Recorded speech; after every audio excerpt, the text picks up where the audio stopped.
மக்களவையின் 543 தொகுதிகள், மாநிலங்களின் 4120 சட்டப்பேரவை தொகுதிகள், 30 லட்சத்திற்கும் மேற்பட்ட உள்ளாட்சி பதவிகளுக்கு ஒரே நேரத்தில் தேர்தல் நடத்த மத்திய அரசு திட்டமிட்டுள்ளது. இதுதான் ஒரே நாடு ஒரே தேர்தல் திட்டம்.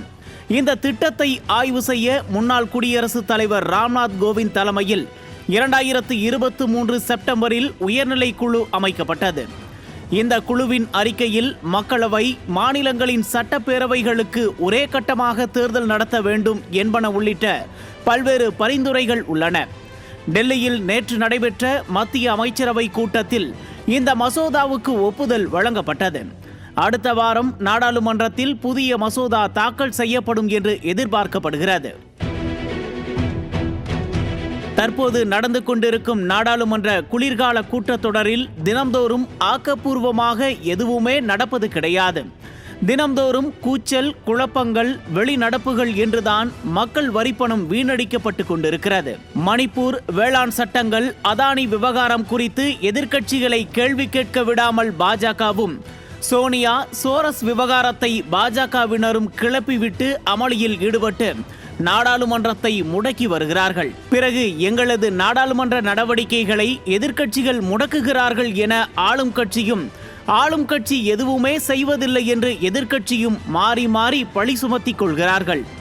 ஆனால் இதை பயன்படுத்தி கொண்டு மத்திய பாஜக எல்லா திட்டங்கள் மசோதாக்களுக்கும் அமைச்சரவையில் ஒப்புதல் வாங்கி அவர்கள் திட்டத்தை நிறைவேற்ற வழி தேடிக் கொண்டிருக்கிறார்கள்.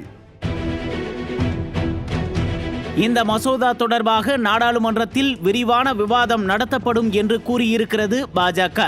புதிய மசோதா நிறைவேற்றப்பட்டால் வரும் 2029ஆம் ஆண்டு முதல் ஒரே நாடு ஒரே தேர்தல் திட்டம் அமலுக்கு கொண்டு வரப்படும். இந்த திட்டத்தை செயல்படுத்த வரும் 2026ஆம் ஆண்டு டிசம்பருக்குள் 25 மாநிலங்களின் சட்டப்பேரவை தேர்தலை நடத்தி முடிக்க வேண்டும் என்று கணிக்கப்பட்டிருக்கிறது. கடந்த 11 நாட்களாக மக்களவை, மாநிலங்களவை இரண்டும் நடத்த முடியாமல் திணறிக் கொண்டிருக்கும் மைனாரிட்டி பாஜக ஒரே நாடு ஒரே தேர்தலுக்கு மட்டும் அமைச்சரவையில் ஒப்புதல் பெற்றது ஏன்?